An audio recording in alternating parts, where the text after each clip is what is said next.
দাঁড়াই, এই পত্রিকাটা সবাই ধরে, এই পত্রিকাটার একটা আনুষ্ঠানিক প্রকাশক বাসুদেব দা আছেন, বাসুদেব সেন। বাসুদেব দা আপনি একটু সামনে যান, প্রত্যেকে একটু থাকুন, এই ইয়েটা থাকুন।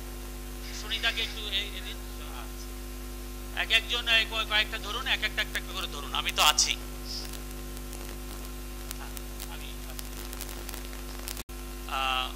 আমি এবারে মানে এই পর্বে যারা আছে তারা থাকুন, আর বাকিরা সামনে আসুন। পরে আমরা এই বিষয় নিয়ে একটু আলোচনা করব। কি সুদিন দা, এভাবে এগোই, একটু ভেঙে চুরে এগোই। আমাদের কপিলদাকে আমি বসিয়ে রেখেছি দীর্ঘক্ষণ। হ্যাঁ, কপিলদা আবার রেগেও যেতে পারেন, বলা যায় না যে সমুদ্র দীর্ঘক্ষণ বসিয়ে রেখেছেন। হ্যাঁ হ্যাঁ হ্যাঁ হ্যাঁ হ্যাঁ, আমাদের কবি সন্তোষ কুমার সরকার, অত্যন্ত বরিষ্ঠ কবি, আমার খুব বন্ধু মানুষ। না না, আমি আলোর দিশা পত্রিকার সম্পাদক, বেতাই থেকে এসছেন, নদিয়ার, অত্যন্ত লড়াকু মতু আন্দোলনের একজন সক্রিয় কর্মী মিঠু মণ্ডল। আমি চাইছি যে তাকে আমাদের মানুষের পাশের সংগঠক জয়ন্ত মাঝি তাকে বরণ করুন উত্তরীয় দিয়ে। এবং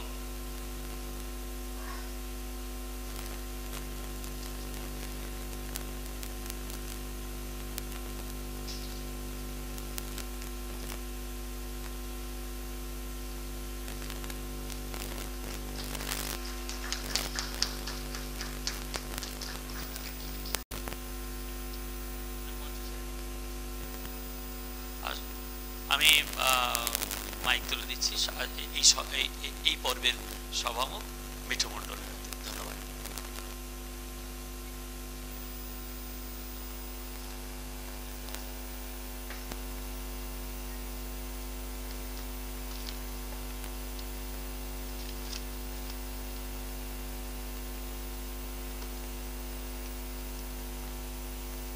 হরিবল হরিবল।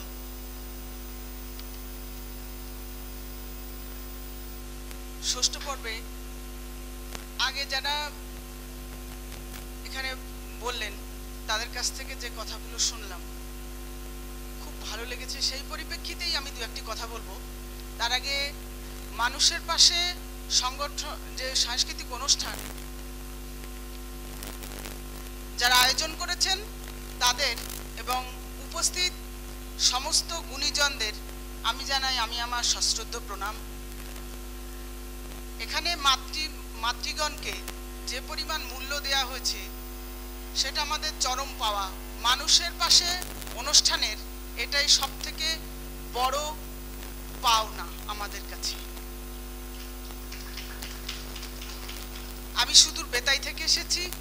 মতুয়াদের সম্বন্ধে যে কথাগুলো শুনলাম সেখান থেকে আমি দু একটি কথা বলবো, বেশি সময় নেব না। কথাটা হচ্ছে মতুয়া ধর্ম নয়, মতুয়া একটা দর্শন, আমরা সবাই জানি। সেখান থেকে যে কথা আসছে আগামী বর্তমান প্রেক্ষাপটে আমরা যেরকম পরিস্থিতির মধ্যে চলছি সেটা নিয়ে ভারত বাংলাদেশ মিলে যে আলোচনা, সেখানে সব থেকে বড় কথা এক কথাতেই বলতে পারি, প্রত্যেকে যদি প্রত্যেকের ধর্মটাকে ধর্মমতটাকে সঠিকভাবে বুঝি, প্রত্যেকটি ধর্মের সার মর্ম এক কথাই যদি বুঝি, মতুয়া দর্শনকে আমরা বুঝতে পারবো এবং অন্তরের থেকে সবাই আমরা বুঝবো আমরা সবাই মতুয়া। মতুয়া দর্শন পৃথিবীকে পথ দেখাবে। গুরুচাঁদ ঠাকুর, হরিচাঁদ ঠাকুরের এটাই ছিল মূল কথা। বর্তমান প্রেক্ষাপটে দাঁড়িয়ে প্রত্যেকটি ধর্ম যদি নিজস্ব সত্তাকে আজকে উপলব্ধি করে তাহলে বোধহয় এটা বুঝতে কোনোভাবেই অসুবিধা হবে না যে মতুয়া দর্শন ঠিক কি বলতে চেয়েছে, এর মধ্যে ঠিক কি আছে। এই দাঙ্গা, গন্ডগোল, অশান্তি এগুলো কিছুই থাকে না যদি মতুয়া দর্শনটাকে অনুভব করা যায় সঠিকভাবে, সঠিক পথে চললে। আর আমাদের চরম পাওয়া, আমাদের যে আন্দোলন, মানুষের পাশে সংগঠনের একটা উদ্দেশ্য আছে, মানুষের পাশে থাকা, সমাজ সেবা, সমাজ উন্নয়ন, সমাজ সংস্কার, এই যে উদ্দেশ্য, এই উদ্দেশ্যের আমরা যারা এই আন্দোলনের মধ্যে আছি, আমাদের চরম পাওনা এমন একজন মানুষকে আমরা পেয়েছি তিনি হচ্ছেন সমুদ্র বিশ্বাস মহাশয়। তার সঠিক দিশা আমাদেরকে লক্ষ্যে পৌঁছতে সাহায্য করবে যদি আমরা তারকে অনুসরণ করি। তার সমস্ত জীবনটাই এই সমাজ উন্নয়নের জন্য, মাটির মানুষদের জন্য নিবেদিত। এই কথা বলেই আমি বলছি। ছোট্ট একটি কথা বলি। জনসমুদ্রের সৈকতে একাকী বসে আপন মনে মানব মুক্তের মালা গাঁথছেন। দু একটা মুক্ত ভেঙে সুতো থেকে ঝরে যায়, তবে মালা গেঁথেই চলেছেন জয়ের মালা। এক বিশাল জনসমুদ্রের মুক্তিদাতার জন্ম সমুদ্র বিশ্বাসের হাতেই। তোমার জন্মদাতার জয়মাল্য নিয়ে অধীর অপেক্ষায়। আবিশাল জন হতে উঠে এসো কর্মযোগী বীর অপেক্ষায়। আমাদের মধ্যে উপস্থিত আছেন মতুয়া বলিষ্ঠ ব্যক্তিবর্গ। তাদেরকে আমি একে একে মঞ্চে তাদের উপস্থাপনা করতে বলবো। প্রথমেই বলবো বিষ্ণুপদ বালা মহাশয়, আপনি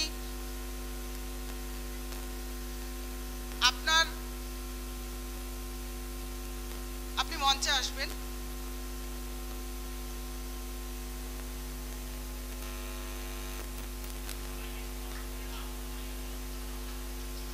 প্রথমে আমি বিষ্ণুপদ বিশ্বাস মহাশয়কে, বালা মহাশয়কে বরণ করে নেওয়ার জন্য বলছি। জয়ন্ত মাঝি দাদা,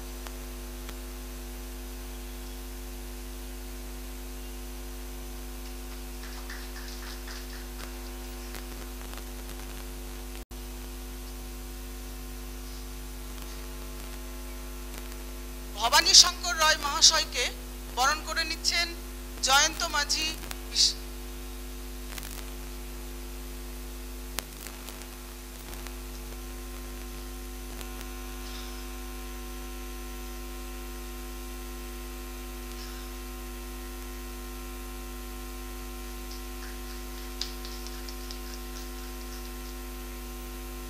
পূর্ব বর্ধমান থেকে এসেছে, উনি চাইছে এই আন্দোলনে সামিল হতে। তাকে আমরা ধন্যবাদ জানাই। তাকে বরণ করে নিচ্ছে ষষ্ঠী কীর্তনিয়া।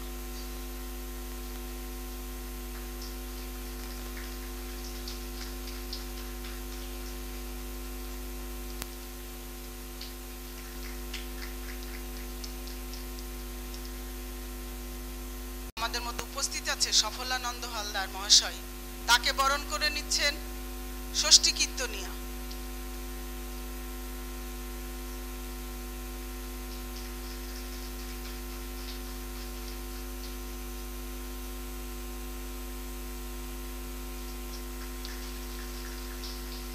ভোরের আলো পত্রিকার সুব্রত মণ্ডল মহাশয়কে বরণ করছে ষষ্ঠী কীর্তনিয়া।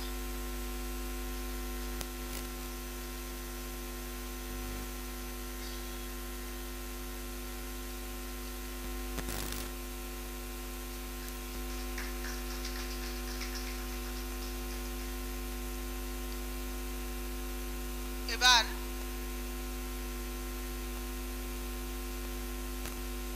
বিষ্ণুপদ বালা মহাশয়কে কিছু বলার জন্য অনুরোধ করছি।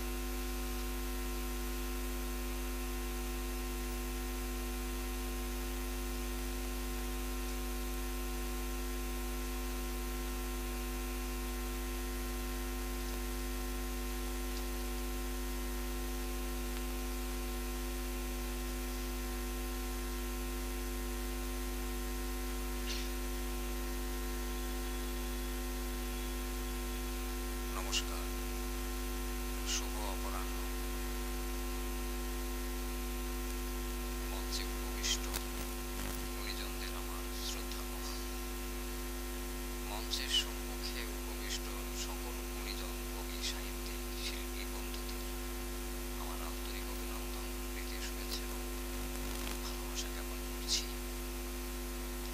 আজ একটি বিশেষ শুভ দিন।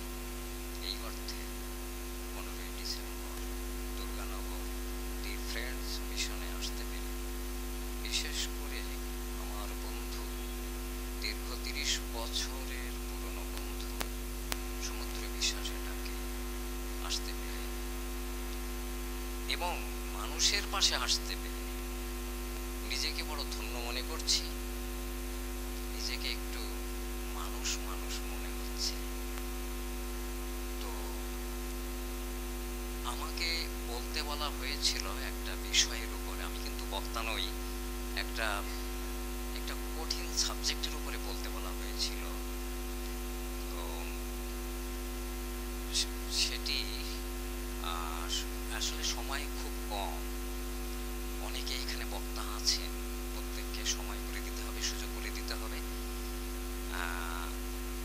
আমি দু এক কথা বলে আমি একটু কবিতায় ফিরে যাব, সামান্য একটু লেখালেখি করি।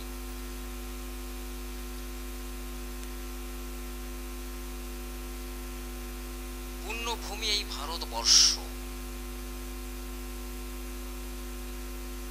আমাদের এই ভারত মাতা বহু মনীষীর জন্ম দিয়েছেন। তো সেই জন্য বোধহয় একটি কথা উচ্চারিত হয় 33 কোটি দেবতা, কিন্তু একটা বিতর্ক আছে, আপনি কাকে মনীষী বলবেন আর কাকে মনীষী বলবেন না। যাকে আপনি মনীষী ভাবছেন, যাকে আপনি অবতার ভাবছেন, মহাপুরুষ ভাবছেন, অন্যের চোখে তিনি অবতার বা মনীষী নাও হতে পারে।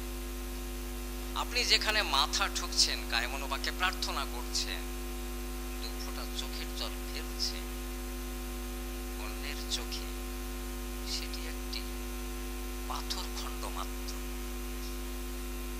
সুতরাং কে নমস্য আর কে নমস্য নয় বিতর্কিত বিষয়। আসলে মনুষ্য হিতায় যার যত বেশি অবদান, তিনি মনীষী হয়ে ওঠেন, মহাপুরুষ হয়ে ওঠেন, অবতার হয়ে ওঠেন। একজন চাষি বা কৃষক মনীষী হয়ে উঠতে পারেন, অথচ তিনি একজন নেংটি পরা মানুষ, অথচ তিনি একজন কিভাবে সই করতে হয়, মানে টিপসই কিভাবে দিতে হয় তাও ঠিক তার জানা নেই। মাথা ঘাম পায়ে ফেলে রাত নেই দিন নেই অক্লান্ত পরিশ্রম করে ঝড় বন্যা ভেঙে ফসল তৈরি করে, সেই ফসলকে সারা দেশের মানুষ বেঁচে থাকে। সুতরাং তিনি একজন মনীষী হয়ে উঠতে পারেন। পশ্চিমবঙ্গের প্রাক্তন মুখ্যমন্ত্রী বুদ্ধদেব ভট্টাচার্য, প্রয়াত বুদ্ধদেব ভট্টাচার্য, তিনি রবীন্দ্র সঙ্গীত না শুনে ঘুমোতে যেতে পারতেন না, ঘুমোতেন না। মধ্যাহ্ন ভোজটি তার তৃপ্তি সহকারে সুসম্পন্ন হতো রবীন্দ্র সঙ্গীত শুনতে শুনতে। অথচ তার দলের পক্ষ থেকে একটি কথা বলা হয়েছিল রবীন্দ্রনাথ সম্পর্কে, সেই কথাটি আমরা অবগত আছি। বলা বাহুল্য, আমার আত্মীয় বাড়িতে আমি দেখেছি অনেক বাড়িতে যে আসন আছে, দেবদেবীর অনেক মূর্তি আছে, তার মধ্যে রবীন্দ্রনাথ ঠাকুরের ছোট্ট একটি কাঠের ফ্রেমে বাঁধানো রবীন্দ্রনাথের একটি ফটো মূর্তি আছে। তেল সিঁদুর দিতে দিতে অর্ধেকটা ঢেকে গেছে। তাহলে আমার সেই আত্মীয়ার কাছে রবীন্দ্রনাথ শুধু বিশ্বকবি নন, তার হৃদয়ে একজন মহাপুরুষ, একজন মনীষী, একজন দেবতা হয়ে উঠেছে। আমার মাথা নত করে দাও। একটু আগে শুনছিলাম আমার মাথা নত করে দাও হে তোমার চরণ ধুলার তলে। কোনোদিন পুরনো হবে? মানুষের হৃদয় গেঁথে গেছে, রক্তের সঙ্গে মিশে গেছে। সুতরাং রবীন্দ্রনাথ ঠাকুর আমাদের নমস্য, আমাদের প্রণম্য, আমাদের মনীষী হয়ে উঠেছেন। শোন রে মানুষ ভাই, সবার উপরে মানুষত্ব, তাহার উপরে নাই। মনে হচ্ছে এই সম্প্রতি লেখা, তাই কি কত বছর হয়ে গেল কিংবদন্তি হয়ে মানুষের হৃদয়ে রক্তের সঙ্গে ঘুরপাক খাচ্ছে। কোনদিন পুরনো হবে না। মনীষী কবিচণ্ডী দাস, মাইকেল মধুসূদন দত্ত, হে বঙ্গ ভাণ্ডারে তব বিবিধ রতন আমাদের হৃদয়ে গেঁথে রয়েছে। মাইকেল মধুসূদন দত্ত বড় মনীষী। বাংলার মুখ আমি দেখিয়াছি, তাই পৃথিবীর রূপ খুঁজিতে যাই না আর। যারা অন্ধ তারা সবচেয়ে বেশি আজ চোখে দেখে তারা। কবি জীবনানন্দ দাশ মনীষী। কবি সুভাষ মুখোপাধ্যায়ের কবিতা, আমরা যেন বাংলাদেশের চোখের দুটি তারা, মাঝখানে না গুছিয়ে আছে থাকুক কে পাহারা।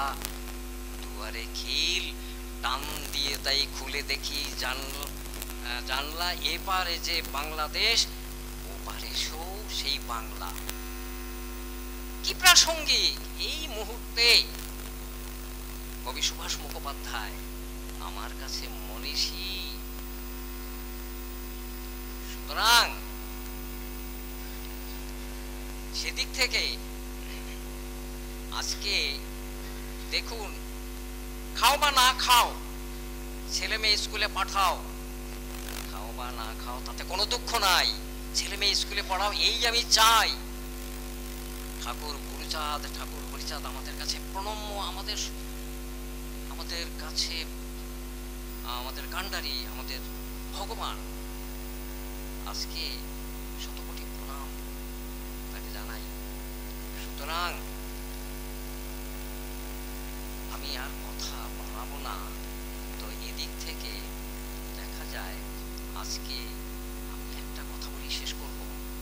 এই পৃথিবীর আলো বাতাস যাদের জন্য দেখতে পাচ্ছি, সেই আমার পরম জন্মদাতা পিতা, আমার জন্মদাত্রী মাতা, আমার কাছে সবচেয়ে বড় মনীষী, আমার কাছে সবচেয়ে বড় সাক্ষাৎ দেবতা। আমি তাদের শতকোটি প্রণাম জানাই। এই বলে আমি আমার সংক্ষিপ্ত কথা শেষ করলাম। আমি দুটো একটা কবিতা পড়ে আমি শেষ করছি। বরং আমার চতুর্থ কাব্যগ্রন্থ ভাত যেভাবে কাঁদে, এই চতুর্থ কাব্যগ্রন্থ থেকে একটি কবিতা আমি পাঠ করে শোনাচ্ছি। কবিতার নাম বরং চেপে যান। কার সঙ্গে কথা বলছেন জানেন না, ঘাম সমুদ্র আমার, জোয়ার এলে ভেসে যাবেন, বরং চেপে যান। কার সঙ্গে কথা বলছেন জানেন না, মাঠের ভাদলা ঘাসেরা আমার, ছড়িয়ে গেলে না বন্ধা হয়ে যাবে পৃথিবী, বরং চেপে যান। এখনো বুঝছেন না কার সঙ্গে কথা বলছেন? ঈশান কোণের ফরকানো মেঘ আমার, সারা বছর পুবন বইলে কোনো সংখ্যেই কাজ হবে না, জল স্থল এক, বরং চেপে যান। ধন্যবাদ, নমস্কার।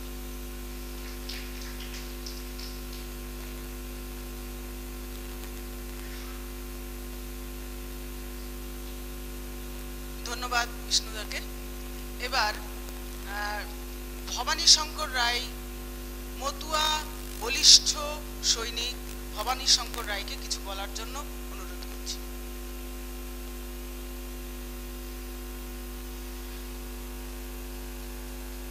নমস্কার। আজকের এই মহতী কবি সাহিত্যিক সম্মেলনে এই সাংস্কৃতিক যে একটা মেলবন্ধন এবং মানুষের পাশে তাদের যে মহান প্রয়াস, এরকম একটা সম্মেলনে আমি আসতে পেরে আমি নিজেকে ধন্য মনে করছি।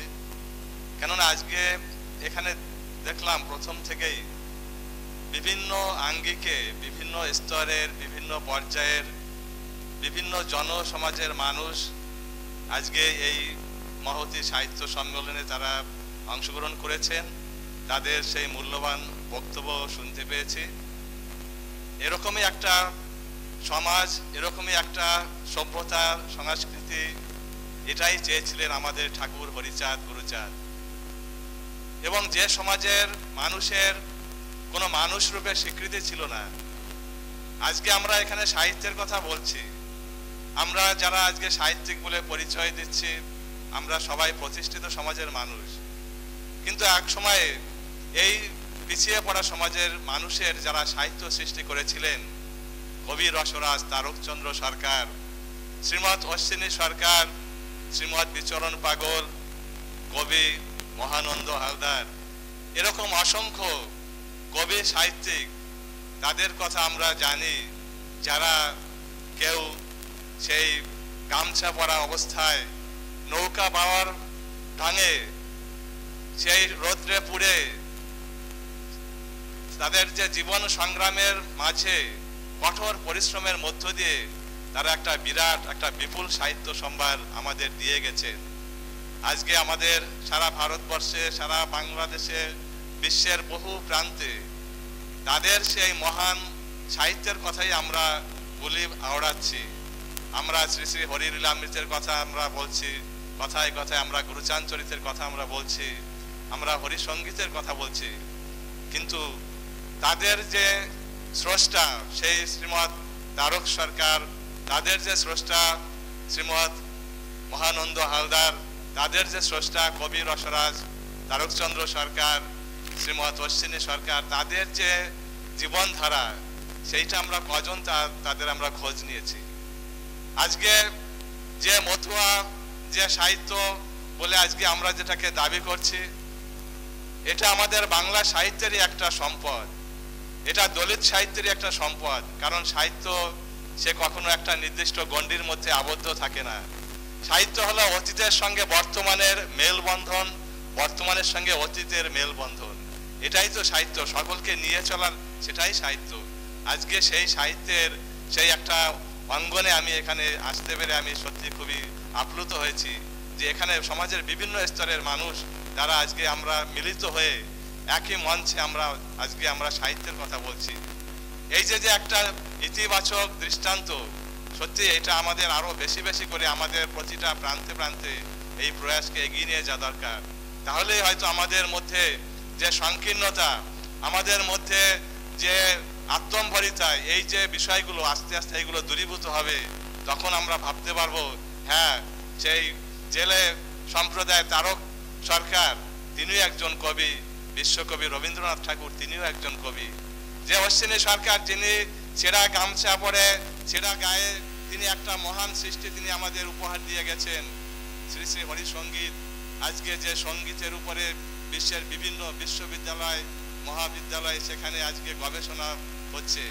আজকে যে শ্রী শ্রী হরি লীলামৃত যে একটা মহাগ্রন্থ, সেখানে কোনো পৌরাণিক কাহিনী সেখানে উল্লেখিত হয়নি, সেখানে একটা বাস্তব ভিত্তিক সমাজের জীবনধারা, সেই জীবনধারাকে লিপিবদ্ধ করেছিলেন সেই কবি রসরাজ তারক সরকার, যিনি পেশায় ছিলেন একজন মাছ কাটা, যে কারার বলে পূর্ববঙ্গীয় ভাষায় কারার, অর্থাৎ মাছ কেটে যারা ব্যবসা করেন, সেই সমাজের মানুষ ছিলেন কবি রসরাজ তারকচন্দ্র সরকার।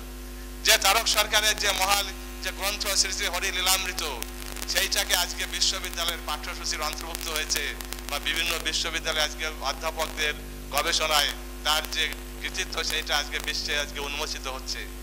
আজকে যে আমাদের যে বিচরণ পাগলের লেখা শ্রী শ্রী হরিলীলা রসামৃত, যে বিচরণ পাগল তিনি অ ক খ জানতেন না, কিন্তু তার সেই যে অগাধ যে রচনা শৈলী, তার শ্রী শ্রী হরি গুরুচাঁদ চরিত্র সুধা, গুরুচাঁদ মাহাত্ম্য থেকে শুরু করে প্রায় 20খানা গ্রন্থ তিনি রচনা করেছিলেন। তিনি নিজে লেখেননি, তার সঙ্গে একজন লেখককে দিয়েছিলেন ভগবান গুরুচাঁদ ঠাকুর, তিনি উপেন পাগল। উপেন পাগলকে তিনি যা বলতেন, এমনকি তিনি যেটা ভাবতেন সেটাই তিনি লিখতেন। এবং যে আমাদের অশ্বিনী সরকার, তিনিও কিন্তু লেখা আক্ষরিকভাবে তিনি লেখাপড়া জানতেন না, তার সঙ্গে একজন লেখক থাকতেন সবসময়, তিনি ছিলেন ভদ্রকান্ত পণ্ডিত। এই যে অসীম যে সাহিত্য সৃষ্টি, এটা কিন্তু আমরা আমাদের বর্তমান সময়ের প্রেক্ষাপটে আমরা ভাবতেই পারি না। অথচ এরকম একটা প্রান্তিক সমাজ থেকে যে একটা মহান যে সাহিত্য সৃষ্টি হয়েছিল, সেটা কিন্তু এক ঐশ্বরিক ব্যাপার। আজকে আমরা এই সাহিত্যকে ভালোবেসে কেউ শিক্ষক, কেউ অধ্যাপক, কেউ আজকে আমরা সেই শহর কেন্দ্রিক সভ্যতায় দাঁড়িয়ে আজকে যে আমরা সাহিত্যের কথা আমরা আলোচনা করছি, কিন্তু আজ থেকে 100 বছর আগে, 150 বছর আগে যারা সাহিত্যের কথা বলেছিলেন, ভেবেছিলেন, তাদেরকে আমরা শতকোটি প্রণাম জানাই। আজকে যে শ্রী শ্রী হরিচাঁদ ঠাকুরের তার যে একটা লীলা বৈশিষ্ট্য, যে গুরুচাঁদ ঠাকুরের তার যে একটা কর্মধারা, সেইটা সমাজের প্রান্তিক পিছিয়ে পড়া সমাজের মানুষের আত্মজাগরণের একটা কর্মধারা। আজকে ভগবান হরিচাঁদ ঠাকুর তিনি চেয়েছিলেন যে সমস্ত ভারতবর্ষের যে অবনবনের মূল কারণ জাতিভেদ, সেই জাতিভেদকে তিনি দূরীভূত করতে চেয়েছিলেন। এবং তার পরবর্তী সময় আমরা দেখি যে সমাজে নারীরা তারা পর্দার অন্তরালে রয়েছে, সেই নারী সমাজকে উঠিয়ে আনার জন্য শ্রী শ্রী হরিচাঁদ ঠাকুর তিনি সেই সময়ের প্রেক্ষাপটে তিনি একটা মহিলা কাছারি করেছিলেন। এবং সেই মহিলা কাছারিতে সেখানে তিনি একজন রমণীকে সেই প্রধান বিচারপতির আসনে বসিয়েছিলেন। আজ থেকে সেই 150-200 বছর আগের ঘটনা ভাবুন। সেই সময় কিন্তু এই নারী শক্তিকে যিনি অধিকার দিয়েছিলেন তিনি হরিচাঁদ ঠাকুর। এবং তার পরবর্তী সময় যে গুরুচাঁদ ঠাকুরের কথা আমরা বলি, এখানে শ্রী শ্রী গুরুচাঁদ ঠাকুর, এখানে হরিচাঁদ ঠাকুর রয়েছেন, তাদের যে কর্মধারা, গুরুচাঁদ ঠাকুর তিনি দেখেছিলেন যে ভারতবর্ষের এই পিছিয়ে পড়া 95% মানুষ তারা সেই ঘৃণ্যতার অন্তরালে, তারা জাতপাতের অন্তরালে শোষিত বঞ্চিত হয়ে তারা জীবন জীবিকা নির্বাহ করছে। তাদেরকে জাগরণের একটাই মাত্র পথ, সেটা হচ্ছে সবার জন্য শিক্ষা, সবার উন্নতি।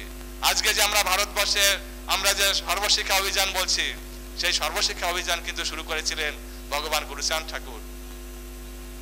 এবং সেই সর্বশিক্ষা অভিযানের মধ্য দিয়ে তিনি যে সমাজের মানুষের কোনো স্কুল ছিল না, তাদের জন্য তিনি পাঠশালা করেছিলেন, হাজার হাজার পাঠশালা তিনি তৈরি করেছিলেন।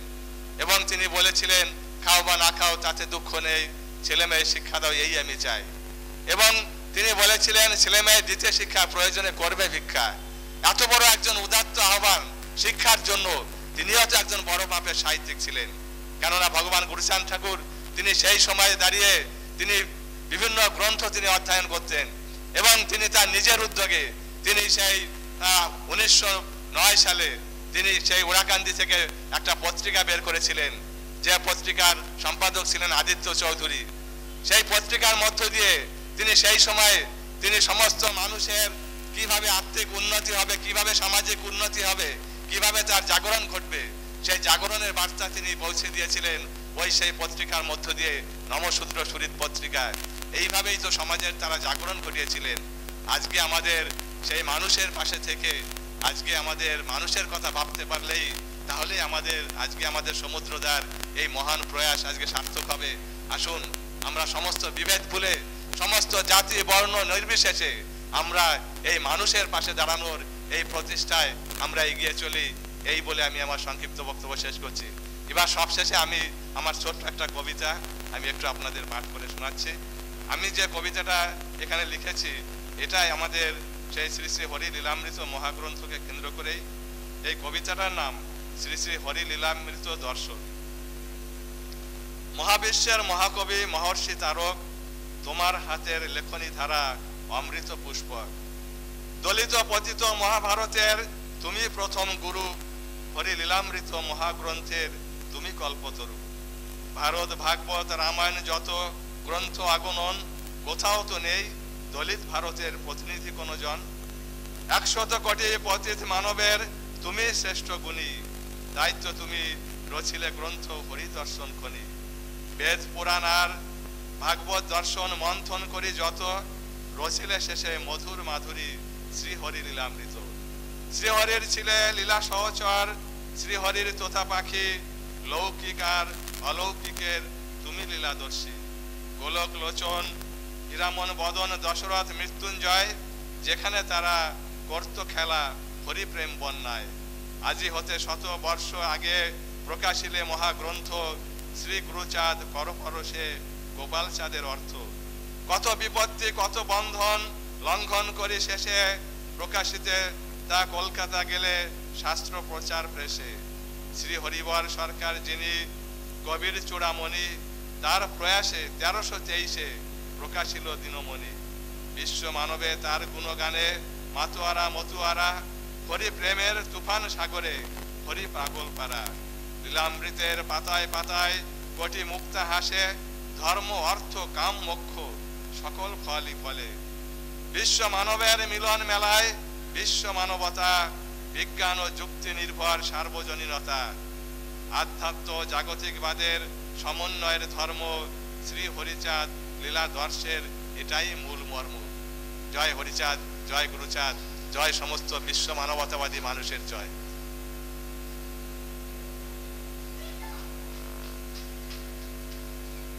মতুয়া বলিষ্ঠ সৈনিক ভবানী শঙ্কর রায় মহাশয়কে অশেষ ধন্যবাদ। ওনার মূল্যবান বক্তব্য শুনে আমি দলিত বলবো না, দলিত বললে কোথায় যেন একটা দুর্বলতা অনুভব করি। তাই মাটির মানুষ, এ মাটির মানুষ, মূল নিবাসীগণ এই বলবো।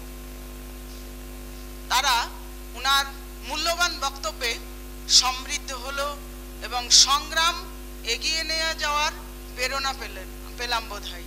এই কথা বলে ওনাকে ধন্যবাদ জানাই। এবার আমাদের বয়োজ্যেষ্ঠ শ্রদ্ধেয় সফলানন্দ হালদার মহাশয়কে কিছু বলার জন্য অনুরোধ করছি।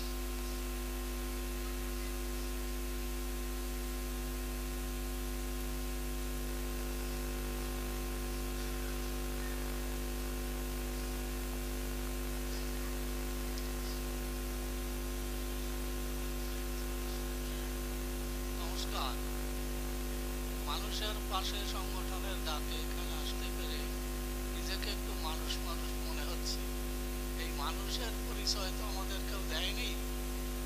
সেই 10,000 বছর আগে ধর্ম মনোভাব থেকে আর আজকে এখানে দাঁড়িয়ে আছি, তার আগ পর্যন্ত রাস্তা পর্যন্ত কেউ ভাবে বলে মনে করিনি। অনেক উপরে উঠতে পেরেছি, অনেক কষ্ট করি। প্রথমত বছর 30 আগে টালির ঘরের বারান্দায় বসে সমুদ্র বিশ্বাস, আমি এবং কয়েকটা ছেলেকে নিয়ে সভা করেছিল আমার বারান্দায়। সেই থেকে বীজ পড়েছিল ভিতরে। তার আগে এই করে করে করে করে জীবনের অপরাহ্ন বেলায় এসে আজকে এতটা উপরে উঠতে পেরেছি, নিজেকে ভালো লাগছে। সমুদ্রদা আমার পরিচয়। আর এই আলো, যে মানুষের পাশের এই এত উপরে উঠতে আরো কষ্ট হয়েছে একটা, যে মিঠুমণ্ডলের ডাকে এই 3 তলায় উঠতে গিয়ে আমার খুব কষ্ট হয়েছে। উপরে উঠি এত যে উপরের রকম ভেদ আছে। যাই হোক, সমুদ্রদা আমার পরিচয় দিয়েছেন। আমি মরিচাবির নিয়ে লড়াই করেছি, নিজের আত্মপ্রচার করছি। আমি এই রকম লড়াই মানুষের পাশে থেকে মানুষের উপকারার্থে আরো 2টো লড়াই করেছি। সংক্ষিপ্ত পরিচয় দেব। আমার একটা লেখা আছে, আমি 8-10 খানা দিয়ে দেব। মানুষ যখন ত্রস্ত হয়েছে কোনো বিপদে পড়ে, তখন তাদের ঠেকানোর জন্য যারা আক্রমণ করতে আসছে তাদেরকে প্রতিহত করার জন্য আমি সড়কি হাতে, আমি মানে কি, আমরা কিছু লোক অস্ত্রশস্ত্র নিয়ে আর যারা আমাদের মারতে আসছে তাদের ঠেকানোর জন্য সম্মুখ সমর করেছি, সামনাসামনি। সেইখানে আমি সড়কি দিয়ে মানুষ কুপিয়েছি।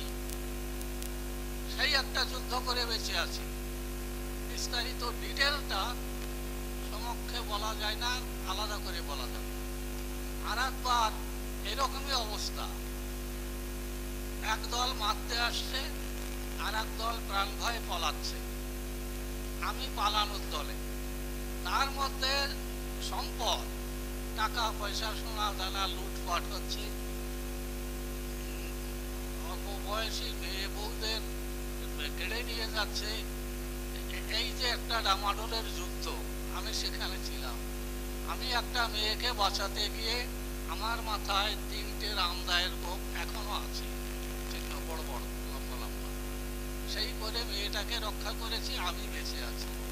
তারপরেরটা তো সমুদ্রদা বললেন, পুলিশে ঘেরা মরিচঝাপি, তারপরে নদী পারাপার বন্ধ, সাঁতরে এসে জেল খাটা, সেই আমি সফলানন্দ। তা যাই হোক, মানুষের রূপ তো এরকম দেখলাম। সমুদ্রদা বলছে সংক্ষেপে করতে হবে, আমি সংক্ষেপেই আমার বক্তব্য এখন শেষ করছি। শুধু মানুষের যে আমাদের ভালো চোখে দেখেনি, সেই মানুষের রূপ আমি দেখেছি কিছু কিছু জায়গায়। সেই রূপটা হচ্ছে অপরূপ, খারাপ। তা নিয়ে আমি একটা কথা লিখেছি, সেইটা বলে আমি শেষ করব। অপরূপ দর্শন, মানুষের রূপ আমি দেখেছি যেখানে কিছুতার বর্ণনার উল্লেখ এখানে। অবলের হাতে দুর্বলে খায় মার, থাকলেও তার ন্যায্য অধিকার। ভগবানকে ডাকতে গিয়ে সম্ভুক সূত্র মরে, এটা নাকি অনধিকার ব্রাহ্মণ্য বিচারে। নিষ্ঠাভক্তির অনুশীলনে একলব্য কৃতি, তবু তাহার আঙ্গুল কাটল দ্রোণ নামে দুর্মতি। যাদের শ্রমে বাসে সভ্য সমাজ, সৃষ্টি পায় স্থিতি, শাস্ত্র মতে তারাই নিছু ক্ষুদ্র শূদ্র জাতি। মহাদলিত মাঝি মন্ত্রী মন্দিরে যেই গেল, গঙ্গা জলে গোবর গুলি মন্দির ধুতে হলো। মানুষের সে গোবর দামি আজও, হায় হিন্দু জানি ধর্ম মোড়ল, চক্ষুতে নেই লাজো। ভিয়েতনামে বিতাড়িত সর্বহারা গরিব, মায়ানমারের রোহিঙ্গা এক গোষ্ঠী, আধাবন্দি যারা, প্রাণের দায়ে জীবন্তরী ভাসালো সাগরে হয়ে সর্বহারা। মণ্ডক বনে নির্বাসিত বাস্তুহারা যত, ডেকে আনা হলো মরিচঝাপি। জোট বাঁধিয়া মন বাঁধিয়া বাধ্য সুখের ঘর, সকল কষ্ট চাপি। হঠাৎ করে কর্তামশায় সিদ্ধান্ত পাল্টালো, সুখের আশায় বাধা সে ঘর রাজরসে পুড়ে গেল। সর্বহারার মহান নেতার দল, মানবাধিকারের প্রবক্তারা চুপ। বিশ্বশান্তির কর্মে নোবেল জয়ী, সবার শ্রীমুখে কার্যত কুলুপ। যীশুখ্রিস্ট মোহাম্মদ বুদ্ধরাম গোরা, আর ভগবান সারা বিশ্ব ভরা। কানে শোনে না, মুখে বলে না, চোখে দেখে না কেউ। রুকসা করে ফুটে ওঠে পাহাড় ভাঙ্গা দেব। চোখ বুঝে আমি তাই দেখি আর দেখি, দেখি আর শুনি আর শেষে চুপ করে থাকি। শেষ করছি।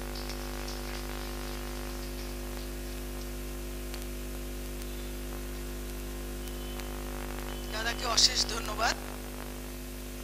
মানুষের পাশে সংগঠনের ডাকে সাড়া দিয়ে শুধু আলো পত্রিকার সম্পাদক সুব্রত মণ্ডল মহাশয় আমাদের মধ্যে উপস্থিত হয়েছেন, তাকে বলার জন্য কিছু বলছি।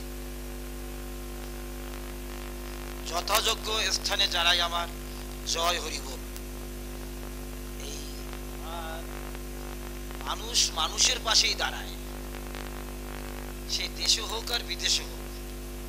তাই আমি একজন কোনো ভালো সুবক্তা নয়, আমি মোটামুটি ওই সামনে পেলে এক কথা বলি। এই আর একটা কথা যে বলতে চাই, যে নারী সত্যি এখানে কয়জন নারী মিলে একজন পুরুষকে যদি কোনো উঁচু জায়গায় তুলতে হলে তার পিছনে নারীর অবদান না থাকলে কোনোদিন সে বড় হতে পারবে না। নারী বিরাট শক্তি। সেই কাজী নজরুল ইসলামও বলেছেন, আর গুরুচাঁদ ঠাকুরও বলেছে, আর হরিচাঁদ ঠাকুর বলেছে যে নারীর অধিকারটা আগে দিতে হবে, পর্দার আড়ালে থাকলে চলবে না। তাই নারীকে সম্মান জানাই। আর শেষ বেলায় তো অনেকেই চলে গেছেন, খাচ্ছে, তাতেই হোক। আমি একটা ছোট্ট একটা কবিতা পাঠ করছি। যেটা এই আলোর দিশা পত্রিকায় ঠাঁই পেয়েছিল, সেইটাই লেখি। অনেক কবিতা আছে, টুকটাক লেখি, বেশি একটা পারি না। মতুয়া ধর্মের উপরে লিখেছিলাম, বাস্তববাদী ধর্ম যদি চাও মতুয়া ধর্মে যাও, যে ধর্মে নাই তো কোনো গোলামি, বামুনদের করতে হবে না গোলামি। হরিচাঁদ বলে গেছে সাম্যের কথা, ভেদাভেদ নাই গো সেটা। করো নিজ ধর্ম, গৃহ বসে করো কর্ম, সন্ন্যাসে কিবা প্রয়োজন। সৎ পথে থাকো যদি, হরি তোমার হবে সাথী। এখানেই শেষ করছি। আবার জয় হরি বল দিই। আর একজন সমুদ্রদাকে ধন্যবাদ জানাই, তার প্রেরণা, তার ইচ্ছারা কোনো কিছু মানে এই সমস্ত অনুষ্ঠান হওয়াই মুশকিল। ধন্যবাদ সুব্রতদাকে। মানুষের পাশের অনুষ্ঠান, মানুষের পাশে সংগঠনের আজকের যে অনুষ্ঠান, এই অনুষ্ঠানকে দেখলেই বোঝা যায় এই সংগঠনের আয়োজন সফল হয়েছে, সর্বাঙ্গীন সফল হয়েছে। বিভিন্ন প্রান্ত থেকে যে সমস্ত গুণীজনেরা এখানে উপস্থিত হয়েছেন, এখানে বিভিন্ন অ্যাঙ্গেলের মানুষের যে সমাবেশ, সেটা বলে দিচ্ছে সফলতা। এই সংগঠনের আরেকটি সফলতা, বিশেষ সফলতা হলো একজন নীরব সৈনিক, মতুয়া সৈনিক মহিলা, তাকে জনসমক্ষে নিয়ে আসতে পেরেছে এই মানুষের পাশে সংগঠন। তিনি হচ্ছেন পূর্ব বর্ধমান থেকে আমাদের মধ্যে এসেছে মমতা সরকার, নীরব সৈনিক। তার যে সংগ্রাম, সেই সম্বন্ধে দু এক কথা আমরা শুনবো তার মুখ থেকে। এবার মমতা দি, আপনি আসুন। কথাই আমি এখানে এসেছি আজকে। আমি কিন্তু জানতাম না এগুলো, প্রথম আমার এখানে আসা এই সাংস্কৃতিক মঞ্চে। আমার মায়ের আশীর্বাদ আর আপনাদেরও আশীর্বাদ, তাই আমি মানুষকে ভালোবাসি। বিবেকানন্দ বলেছেন যে সবার উপরে মানুষ সত্য, তাহার উপরে কেউ নেই। তাহলে মানুষকে যে ভালোবাসে না, তাকে আমি মানুষ বলি না, সে হচ্ছে অসুর। তাই আমি মানুষের ডাকে এখানে এসেছি। তাই আমি কি বলবো, আমি তো একটা পুত্র আপনাদের। যাই হোক, আপনারা আমাকে একটু আশীর্বাদ করবেন, কারণ এই পৃথিবীতে আমি একা, আবার আমি সবাইকে নিয়েই আছি। তাই আমি আপনাদের কাছে আশীর্বাদ করি যে আপনারা যেন আশীর্বাদ করবেন, আমি যেন এইভাবে আপনাদের ডাকে আপনাদের কাছে পৌঁছাতে পারি। তাই আমি মিঠুদি যখন আমাকে বললো, আমার কিন্তু বড় ফোনও নেই, মিঠুদি আমাকে বলছে মমতা দি তোমাকে একটা কবিতা বলতে হবে। তা আমি বললাম কি কবিতা? বলছে তুমি তোমার কারো একটা হোয়াটসঅ্যাপ নাম্বার দাও, আমি ফোনে পাঠিয়ে দেবো। তা আমি বলছি কার ফোন দেবো বলো? তাহলে তুমি ফোনে বলো, আমি লিখে দেবো। ফোনে বলেছে, আমি লিখে নিয়েছি। তাই আমাকে ডেকেছে যে মমতা দি তাহলে তোমাকে দুর্গানগর যেতেই হবে। তা আমি 4টের সময় দিয়েছি। আমাদের বাড়ি অনেক নৌকা করে পার হতে হয়, অনেক কিছু করতে হয়, পাল্টাতে হয় বাড়ি যেতে। তাই আমি মিঠুদির ডাকে এখানে এসেছি। যাই হোক, আমি শেষে বলছি, আমি একটা কবিতা পাঠ করছি, মিঠুদির লেখা। কবিতাটির নাম হচ্ছে আবেগ, মিঠু মণ্ডল। সমাজ ছুটছে সমাজের পিছে, নিয়মকে হারিয়ে। পৃথিবী জুড়ে প্রযুক্তির ঝড় জীবনকে ছাড়িয়ে। মাটির গন্ধ পায় না আর দুর্গন্ধ ভরা, কঙ্কালসার মানুষগুলো বেঁচে থেকেও মরা। নমস্কার, আমরা কিন্তু বেঁচে থেকেও মরা। এখানেই আমি আমার বক্তব্য শেষ করছি। জয় গুরু।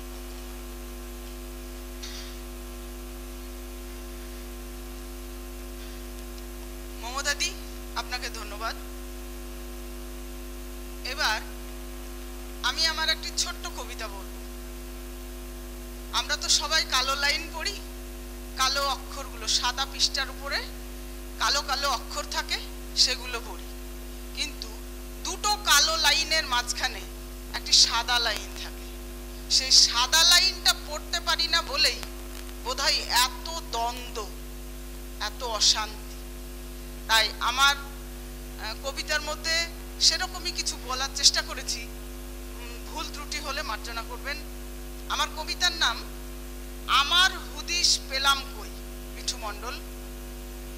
কেন সাদা লাইন পড়লি না রে মন, হাতে ঘড়ি বাঁধলি অকারণ। কেন সাদা লাইন পড়লি না রে মন, ওরে ভাবের চোরা ধন পেয়েও রইলি চক্ষু বুঝে, আবার দিবানিশি শূন্যে মানিক মরিস রে খুঁজে। চোখের মেলা চোখে চক্ষু বুঝিলে ভর দুপুরেও আধার ঘেরে, অনন্তকাল রইলি পড়ে ফাঁপা মায়ার বেড়ে। হায়রে সাদার মাঝে অসীম নিরাকার, ফাঁপার মাঝে ভিড় বাড়াস নে আর। একবার মনের দুয়ার দেনা খুলে দেখবি বিশ্ব আঙিনা, হৃদয় মাঝে মিলন হবে কাশী মদিনা। সংসারে করিস অভিনয় কেউ সত্য সুখী না, তোরই মাঝে পূর্ণ শক্তি শুধু নেই তোর জানা। যে তোরে দূর করেছে যাস নে তার কাছে, চক্ষু খুলে দেখ বিন্দুর মাঝে সিন্ধু যে আছে। কালো লাইন অনেক হলো, এবার সাদা লাইন পড় মনোয়া, তোর চাওয়া পাওয়া মিটিয়ে দেবে তোরই মতুয়া। নমস্কার। এবার মঞ্চে উপবিষ্ট যারা রয়েছেন তাদেরকে প্রত্যেকের কাছে অনুরোধ, মানুষের পাশে যে পত্রিকাটি রয়েছে সেটাকে আপনারা সামনে তুলে ধরুন, উন্মোচন করুন।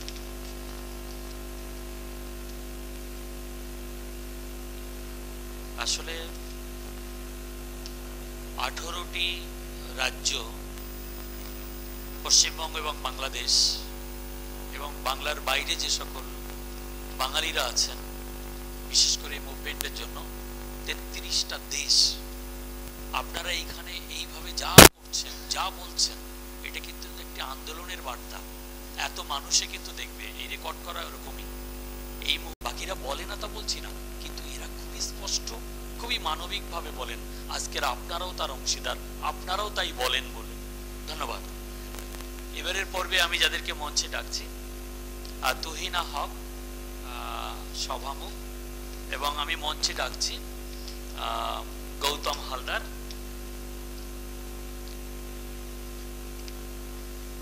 সত্যরঞ্জন বিশ্বাস, সুনিতা ম্যাডাম, আমাদের সুনিতা, জ্যোতির্ময় বৈরাগী। আমাদের মধ্যে উপস্থিত হয়েছেন আমাদের অত্যন্ত গর্বের মানুষ, আমাদের দাদা, মতুয়া সমাজের কর্ণধর, অত্যন্ত বলিষ্ঠ গোসাই, বহু মানুষের উন্নয়নে যিনি যার নিজের জীবনকে সঁপে দিয়েছেন, তিনি গৌতম ব্রহ্ম। তো তুহিনা হক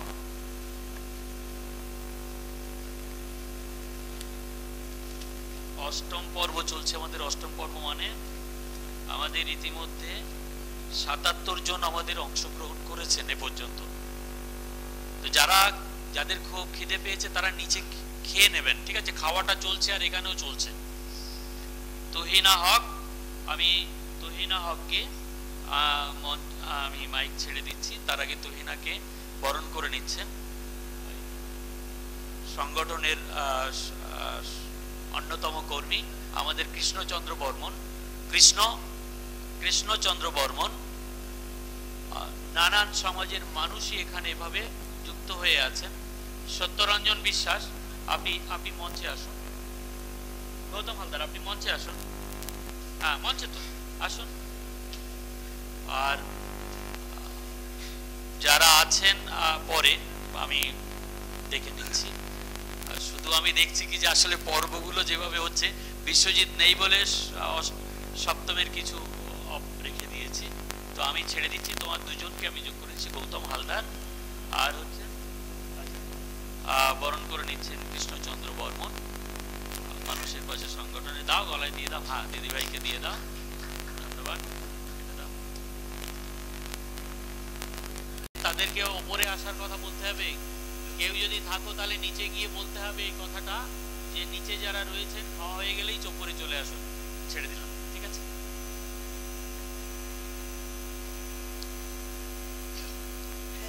হ্যালো, দেখুন আমরা এই অনুষ্ঠানটিকে সুন্দরভাবে এগিয়ে নিয়ে যাওয়ার জন্য যারা খেতে গেছেন বা যারা ঘুরছেন, আমি বলবো আমাদের মূল পর্বে এখানে চলে আসা উচিত, কারণ ওখানে সিটটা দেখলাম কম। যারা বাদ বাকি ঘুরছেন আমি বলবো নিচে থেকে উপরে আসার জন্য। প্লিজ আমরা যারা সংস্কৃতি ভালোবাসি, যারা সংস্কৃতি প্রেমী মানুষ, এদিকে ওদিকে না ঘোরাঘুরি করে আমাদের অনুষ্ঠানটিকে সুন্দরভাবে সামনে এগিয়ে নিয়ে যাওয়ার জন্য আমরা সকলেই। যাই হোক, নমস্কার। এখানে উপস্থিত সাহিত্যপ্রেমী, কবি, লেখক, শিল্পী প্রত্যেককে সম্মান জানিয়ে, যথাযোগ্য প্রণাম, সালাম, ধন্যবাদ জানিয়ে আমি শুরু করব। আমি তুহিনা হক। এই মানুষের পাশে কর্তৃক আয়োজিত আজকের এই সুন্দর অনুষ্ঠানকে মনোমুগ্ধ করে নিয়ে যাওয়ার জন্য এই যে সাহিত্য সংস্কৃতি মেলা 2024 অষ্টম পর্ব, আমি তুহিনা আপনাদের সঙ্গে আছি, সাথে আছি। আশা রাখি এই সুন্দর অনুষ্ঠানটিকে আপনারা সকলেই উপভোগ করবেন বা সহযোগিতা করবেন। আমাদের মধ্যে এই অষ্টম পর্বে আমরা অতিথি বরণ করে নেব। আমাদের এই অষ্টম পর্বে যারা আছেন আমি বলবো এখানে সুদেষ্ণা মণ্ডল মহাশয়া আছেন, আমি বলবো মঞ্চে আসার জন্য। সত্যরঞ্জন বিশ্বাস মহাশয় আছেন কি? ও আচ্ছা, ঠিক আছে। শুভ্রা পাল মহাশয়া সঙ্গীত শিল্পী, আমি বলবো মঞ্চে আসার জন্য। সলিল চক্রবর্তী মহাশয় আপনার আসনে বসার জন্য আমি অনুরোধ করব। হাসিম আব্দুল হালিম বরকতি যদি থেকে থাকেন, আছেন দাদা? আচ্ছা। অধ্যাপিকা সুনিতা দে মহাশয়া আছেন, উনি। জ্যোতির্ময় বৈরাগী আছেন? আচ্ছা আচ্ছা, জ্যোতির্ময় বৈরাগী আছেন মহাশয়। তো আসুন আমরা একে একে বরণ করে নেব।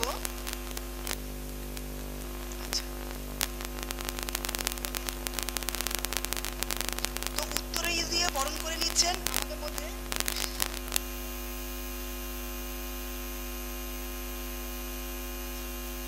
বরণ করে নিচ্ছেন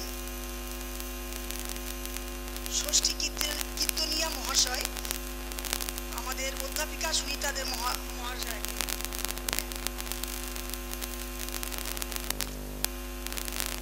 আমরা করতালির মধ্য দিয়ে আমরা অনুষ্ঠানকে সুন্দরভাবে এগিয়ে নিয়ে যাব।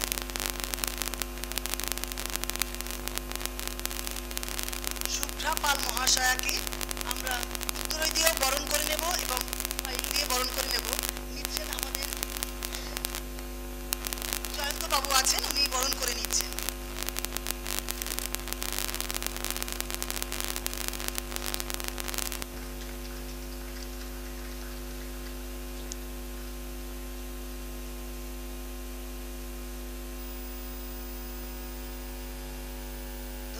মহাশয়কে বরণ করে নিচ্ছেন উনি গৌতম বাবুকে বরণ করে নিচ্ছেন সত্যরঞ্জন বিশ্বাস মহাশয়। সত্যরঞ্জন মহাশয়কে বরণ করে নিচ্ছে দাদা, আসুন চলে আসুন।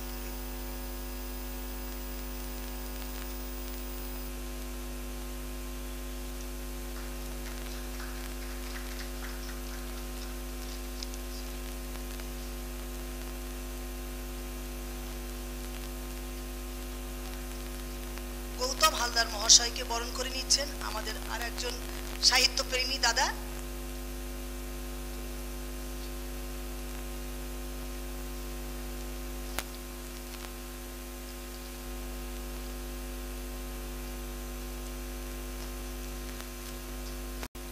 তো যাই হোক, আমি এই প্রোগ্রামের প্রথমেই আমি বলবো, এখানে বলছিলেন নারী জাতিকে নিয়ে যে আমাদের একটা মাত্রা দিয়েছে এখানে মানুষের পাশে সংগঠন। তো আমি চাই মানুষের জন্য যারা কাজ করছে আমরা সব সময় তাদের সহযোগিতা করি, পাশে থাকি, যেহেতু আমরা মানুষকে ভালোবাসি। তো আমি প্রথমে আপনারা সকলেই জানেন বেগম রোকেয়া সাখাওয়াত, ওনার জীবনী আপনারা পড়েছেন, এখানে অনেক গুণীজন আছেন। আমি জীবনীটা পড়ে আমার খুব ভালো লেগেছিল যে উনি মেয়েদের জন্য কতটা কাজ করেছেন। তো আমি একটু লেখার চেষ্টা করেছিলাম এবং সুরও দেওয়ার চেষ্টা করেছিলাম। তো আমি এই পর্বে আমি একটা উদ্বোধনী সঙ্গীত আমি বেগম রোকেয়া সাখাওয়াতের নিয়ে যেটা তৈরি করেছি সেটাই আমি গেয়ে শোনাচ্ছি। শোনানোর পরেই আমাদের এখানে গুণীজনেরা আছেন, তারপরে ওনাদের বক্তব্যে চলে যাব।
সকল নারী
পর্বে চলে আসি।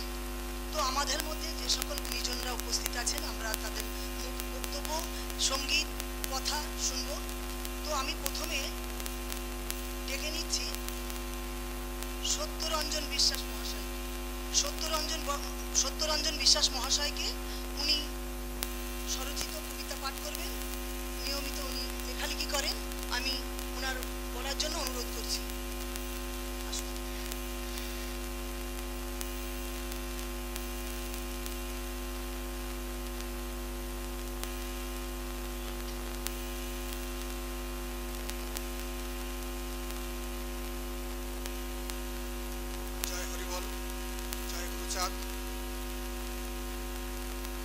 সকল গুরুজনকে আমার শ্রদ্ধাপূর্ণ প্রণাম। আমি এসেছি পূর্ব বর্ধমান জেলা থেকে। দু চারটি কথা বলি। আপনারা জানেন আমাদের এখানকার অনেকেই কর্মসূত্রে বিদেশে থাকে। বাড়ির যে টান যে বিদেশে থাকে সে কতটা উপলব্ধি করে যারা বিদেশে থাকেন তারা জানেন। আমরা যারা গঙ্গা পারের ওপারের মানুষ, পূর্ববঙ্গের মানুষ, আমাদের মনে হয়, বিশেষ করে আমার মনে হয় আমরা যেন সেরকম বিদেশে আছি। যখন গঙ্গার এপারে আসি তখন মনে হয় নিজের দেশে এলাম, নিজের মানুষের কাছে এলাম, হৃদয়টা এক আনন্দে ভরে ওঠে। তাই এই যে আসার সুযোগটা আমার এই প্রথম এখানে, এই সুযোগটা করে দিয়েছিলেন সমুদ্র বিশ্বাস দাদা। ওনার সঙ্গে আমার ফেসবুকে পরিচয়। আমি একটু লেখালেখি করি, কবিতা লিখি মূলত। উনি আমার কাছে কবিতা চেয়েছিলেন। প্রথমে আমি একটা কবিতা দিয়েছিলাম মিঠুদির আলোর দিশা পত্রিকায়, জাতির জনক গুরুচাঁদ। কবিতাটি স্থান পেয়েছিল। আমি অসংখ্য ধন্যবাদ দেব মিঠুদিকে, সমুদ্র দাদাকে, যাদের চেষ্টায় আপনাদের কাছে আমি আসতে পেরেছি। আমি দুঃখিত মিঠুদির অনুষ্ঠানে যেতে পারিনি, তখন নিম্নচাপ হয়েছিল। সেই কারণে আমি ওইখানে মানে প্রচণ্ড যাওয়ার ইচ্ছা সত্ত্বেও আমি যেতে পারিনি। ওই বেতাই আমার ওই দিনে আমি কবিতা লিখেছিলাম, পবিত্র মাটি, বেতাইয়ের মাটি বড় পবিত্র মাটি। কবিতাটা অনেক বড়, আমি সে কবিতাটা কেন বলবো না। আমার যখন দেশভাগ হয়, আমরা এই দেশে এসেছিলাম, আমার দাদু ওখানে মারা যায়। আমি তখন খুব ছোট, 2 বছর 2.5 বছর বয়স। একটা নিম গাছের পাশে আমার দাদুকে রাখা হয়েছিল। সেই স্মৃতিটা আমার ভাসে। তাই যাওয়ার খুব ইচ্ছা ছিল, কোনোদিন যেতে পারিনি। সেই উপলক্ষে আমার একটা লেখা ছিল, আমি সেখানে ভেবেছিলাম বেতায়ে যে পাঠ করব, সেই সুযোগটা হয়নি। যাই হোক, যখন যে কথাটা বললাম, আমার হৃদয়ের মানুষ আপনারা, আমার অন্তরের মানুষ, আমার আপন মানুষ বলে আপনাদেরকে মনে হয়। তাই এখানে আসতে পেরে এই সুযোগ করে দেওয়ার জন্য সমুদ্রদাকে অসংখ্য ধন্যবাদ। এবারে আমি আমার নিজের একটা কবিতা, আমাকে এখানে কবিতা চেয়েছিলেন এক দিদি, ফোন করেছিলেন, আমি ভুলে গেছি কি নামটা। তিনি বলেছিলেন আপনি কোন কবিতা বলবেন। আমি প্রতিদিনই লিখি কম বেশি। আমার চাঁদ নিয়ে একটা কবিতা আছে, সেই কবিতাটি আমি পাঠ করে শোনাচ্ছি।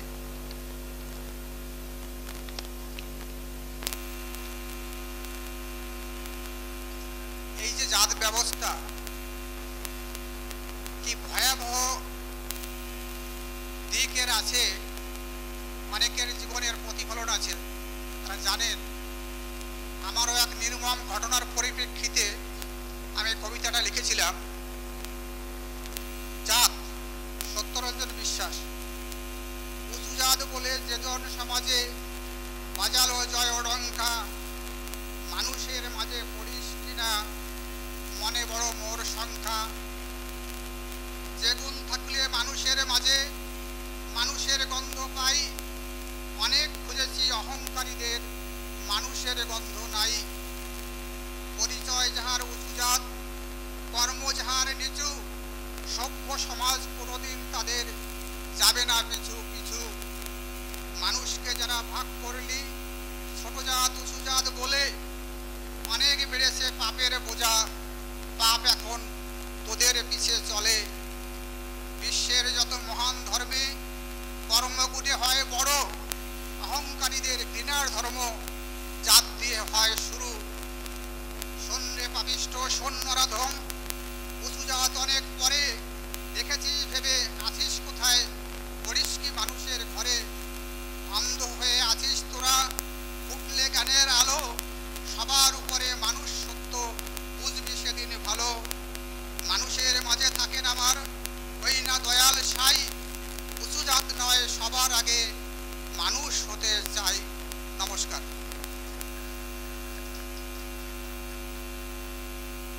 ধন্যবাদ দাদা ভাইকে। সুন্দর উনি একটা আবৃত্তি করে শোনালেন ওনার লেখা। আমাদের হৃদয় ছুঁয়ে যায় গানের সুর। আমরা সুর এমন একটা জিনিস, মানুষের সুখ দুঃখ নিয়ে কথা বলে, মানুষের কি বলবো হৃদয়টাকে ছুঁয়ে যায়।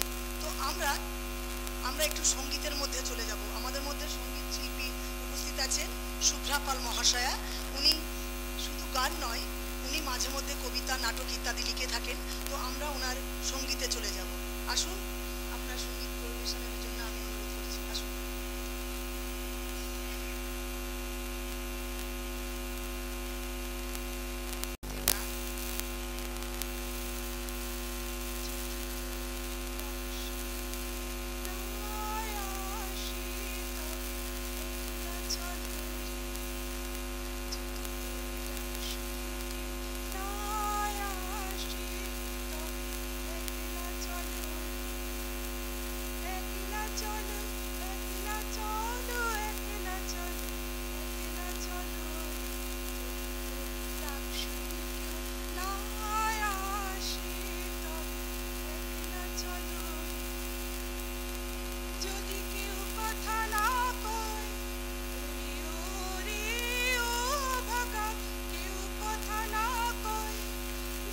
সবাই থাকে মুখ ফিরায়, সবাই করে ভয়, তবে পরাণে খুলে ও তুই মুখ ফুটে তোর মনের কথা একলা বলো।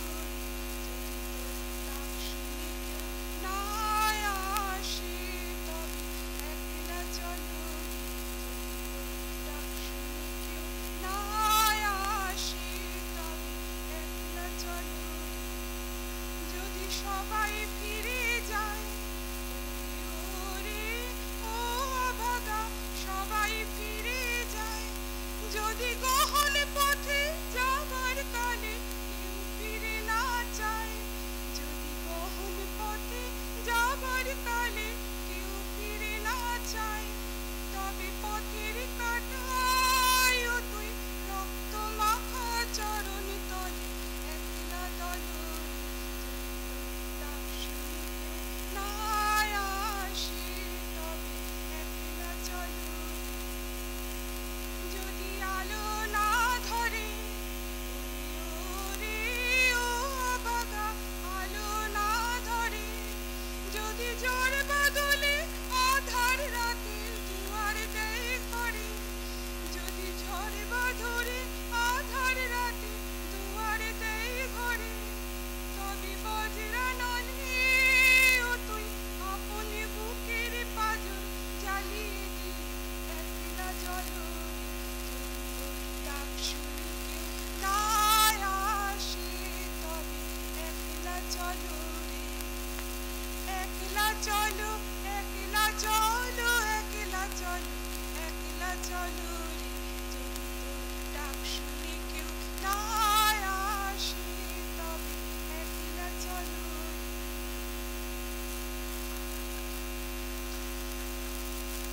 ঠিক তাই, যদি কেউ না থাকে আমাদের একাই চলতে হবে।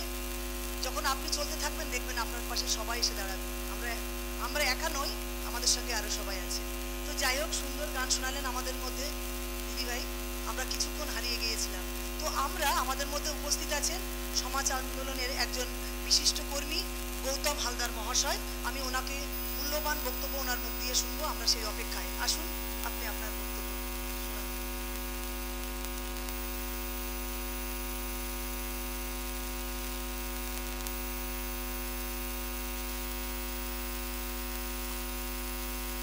নমস্কার। জয় হরিচাঁদ, জয় গুরুচাঁদ ঠাকুর, জয় জ্যোতিবা ফুলে, জয় সাবিত্রীবাই ফুলে, জয় বেগম রোকেয়া, জয় ভীমরাও রামজি আম্বেদকর। আর এদের অনুপ্রেরণায় সমুদ্রদা,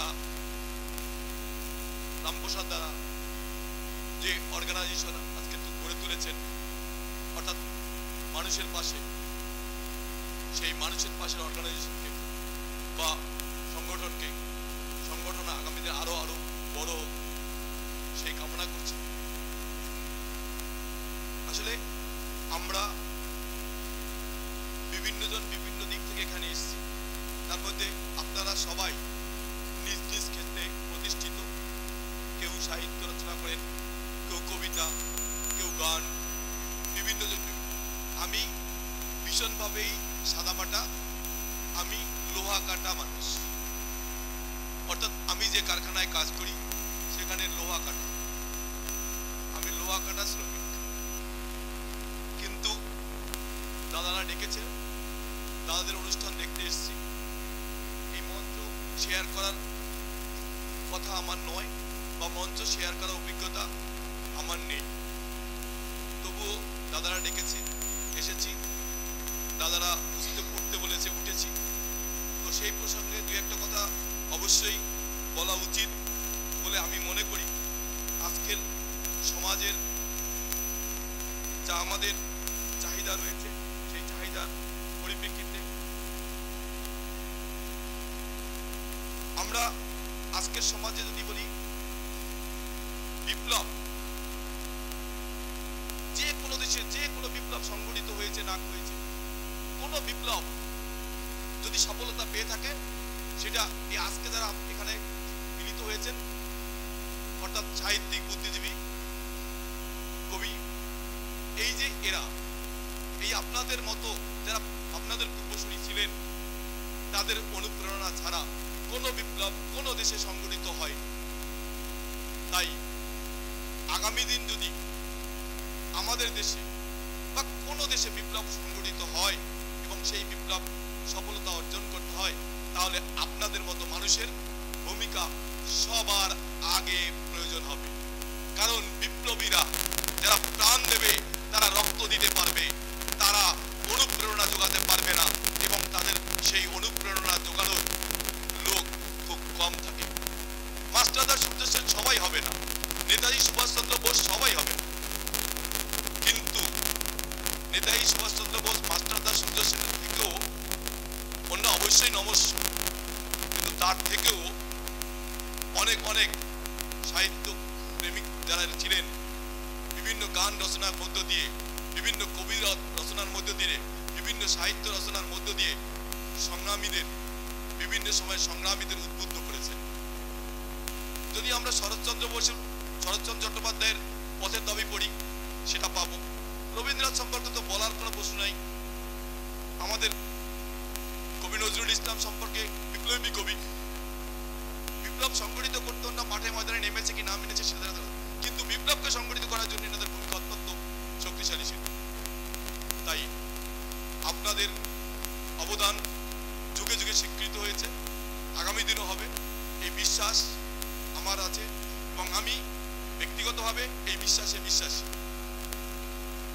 আর আজকের দিনে যেটা সবচেয়ে বেশি আমরা বিপন্ন, সেটা অল্প সময়ে অল্প কথায় আমি বোঝাতে পারবো না, যারা আরো অনেক বেশি জানা বোঝা আছে তারা বোঝাতে পারবে। শিক্ষা আজকে বিপন্ন। এই শিক্ষা শুধু আক্ষরিক অর্থে শিক্ষা নয়, মানে অক্ষর জ্ঞান সম্পর্ক শিক্ষা নয়, সামাজিক মূল্যবোধ থেকে শিক্ষা, এখান থেকে এই বিপন্নতা শুরু হয়েছে, আর এইটা দিনকে দিন বাড়ছে।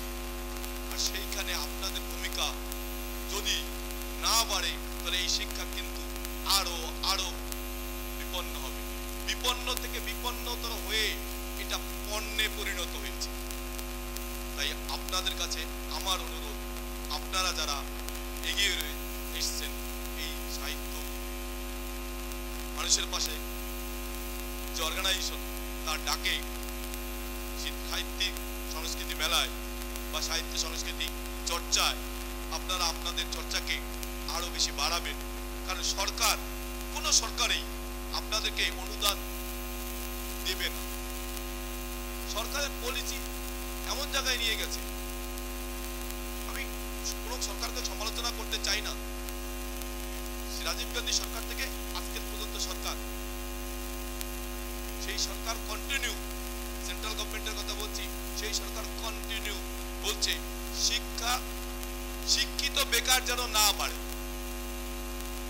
শিক্ষিত বেকার যদি না বাড়ে তাহলে চেতনা বাড়বে না, চেতনা না বাড়লে বিপ্লব হবে না, বিপ্লব না হলে সমাজ পরিবর্তন হবে।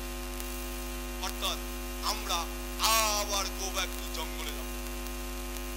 এই রাস্তা সরকার ধাপে ধাপে করছে। প্রাইভেট স্কুল গজাচ্ছে একটার পর একটা, সরকারি স্কুল বন্ধ হয়ে যাচ্ছে। আর আমরা যারা একটু এই লোহা কাটাতে দলে আছি, লোহা কেটেও নিজের পরিবারকে নিয়ে একটু সুখে শান্তিতে বাস করতে পারি, আমাদের মধ্যেও একটা অ্যালার্জি ভাব এসছে, স্বাচ্ছন্দ্য ভাব এসছে, আমিত্ব ভাব এসছে। কি ভাবটা? আমি আমার ছেলেকে বা মেয়েকে সরকারি স্কুলে পড়াশোনা হয় না, পাশের স্কুলে ভর্তি করাবো, প্রাইভেট স্কুলে। এই টেন্ডেন্সিটা আমাদের মধ্যে কিন্তু জাগ্রত হচ্ছে। আর এইটাই আমাদের আস্তে আস্তে পতনের দিকে নিয়ে যাবে যদি সরকারি পরিকাঠামোকে আমরা এখনো পর্যন্ত টিকিয়ে রাখতে না পারি। তাও আমার প্রস্তাব আপনাদের যদি ভালো লাগে, আপনাদের চর্চাকে, আপনাদের লড়াইকে এগিয়ে নিয়ে যেতে দেবেন। কারণ আপনাদের লড়াই পারবে সামনের দিকে সমাজ পরিবর্তনের লড়াইকে। আমরা আপনাদের পাশে থেকে জাস্ট ওই লেবারের মতো কাজ করতে পারবো, এর থেকে বেশি কিছু না। এরপরে আজকের দিনে যেটা ভারতবর্ষের ক্ষেত্রে ভীষণ সংকট, আমি অনেকগুলো নাম বলেছিলাম প্রথম শুরুতে, তার মধ্যে একটা নাম যদি আমি আরেকবার ফিরিয়ে আনি, ভারতরত্ন ডক্টর বাবা সাহেব ডক্টর ভীমরাও রামজি আম্বেদকর রচিত সংবিধান, সেই সংবিধান আজকে সংকট, সত্যিই সংকটে। কিন্তু সেই সংকটটা আমরা একদিক থেকে বুঝতে পারছি না। আমরা যারা বিভিন্ন দিক থেকে, বিভিন্ন সাইড থেকে রাষ্ট্রীয় সম্পত্তি এদিক ওদিক হচ্ছে, এইগুলো সবই কিন্তু আপনাদের মাথার মধ্যে, আমাদের মাথার মধ্যে নিয়ে রাখা উচিত। তারপরে এই যে ভারত পাকিস্তানের, ভারত বাংলাদেশ বর্তমান যে রিলেশনটা, সেই রিলেশনটাও একমাত্র শিল্প সাহিত্য যারা দুই বঙ্গেরই রয়েছেন, এবং তারা যদি মনে করে ধর্ম নয়, আমাদের মানবিকতার পরিচয় দিতে হবে, সেই পরিচয়ের মধ্য দিয়েই মানে এই বিপদ বা এটা কাটানো সম্ভব, আদারওয়াইজ কাটানো সম্ভব না। কারণ ধর্মের নামে সুশ্রী, ধর্ম একটা বড় আপিং, সেই আপিং খাইয়ে দিলে নেশা বেশ কিছুদিন ধরে থাকবে। আর এইটা যতদিন পর্যন্ত ধরে আমরা যারা নিজেদেরকে হিন্দু বলে দাবি করি, আমাদের সমাজে মনুবাদ থেকে ব্রাহ্মণবাদী চিন্তাধারা চক্রান্ত, এটা অনেক ব্রাহ্মণবাদ, মনুবাদ, এগুলো একটা বাদ। কেউ এটাকে এইভাবে নেবেন না। আপনারা কেউ চক্রবর্তী আছেন, ভট্টাচার্য আছেন, এটা আমি হাজার আছি, এরকম বিষয়টা না, বাদটাই বিষয়। যেমন আমরা মতুয়াবাদ বলছি, মতুয়া ধর্ম বলছি না, কিন্তু এই মতবাদটাকেই এস্টাবলিশ করার চেষ্টা। হরিচাঁদ গুরুচাঁদের যে মতুয়া ধর্ম, মতুয়াবাদ, ধর্ম নয় বাদ, সেটাই কিন্তু আস্তে আস্তে ট্রান্সফার হতে হতে আম্বেদকর বাদে পরিণত হয়েছে। আম্বেদকরবাদীতে বিশ্বাসী। তাই সবাইকে অনুরোধ রাখবো, আপনারা এখানে উপস্থিত হয়েছেন সবাই, আপনারা দেশে বিপ্লব সংগঠিত করতে হলে, দেশকে সুপথে নিতে হলে আপনারাই তার কারিগর হবেন। সবাইকে নমস্কার, প্রণাম, শ্রদ্ধা, ভালোবাসা জানিয়ে ধন্যবাদ গৌতম বাবুকে। বক্তব্য আমাদের মধ্যে তুলে ধরলেন। তো আমাদের এখন বড্ড ভেদাভেদি, বড্ড জাতপাত নিয়ে দেখছি ইদানিং খুব গ্রামগঞ্জে একটা সমস্যার মধ্যে উঠে এসে। তো আমি একটু এখানে দু লাইন একটা গানের কথা আমার মনে পড়ছে, তো আমি 2 লাইন গানের পরেই আমি চলে যাব। আমাদের ম্যাডাম বসে আছেন, ওনার বক্তব্য শুনব। হিন্দু মুসলমান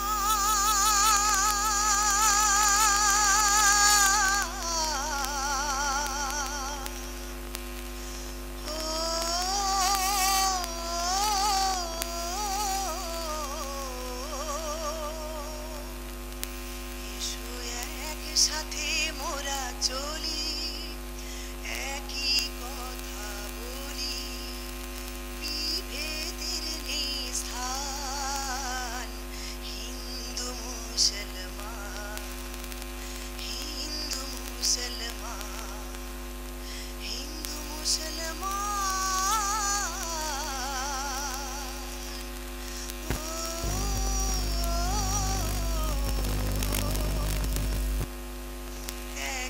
দেশে জন্ম মোদের, একই মায়ের ছেলে, ভাইয়ে বোনে মিলে আমরা গাইব সবাই জনি, একসাথে মোরা মিশে সবাই গাহি সবাই একই গান।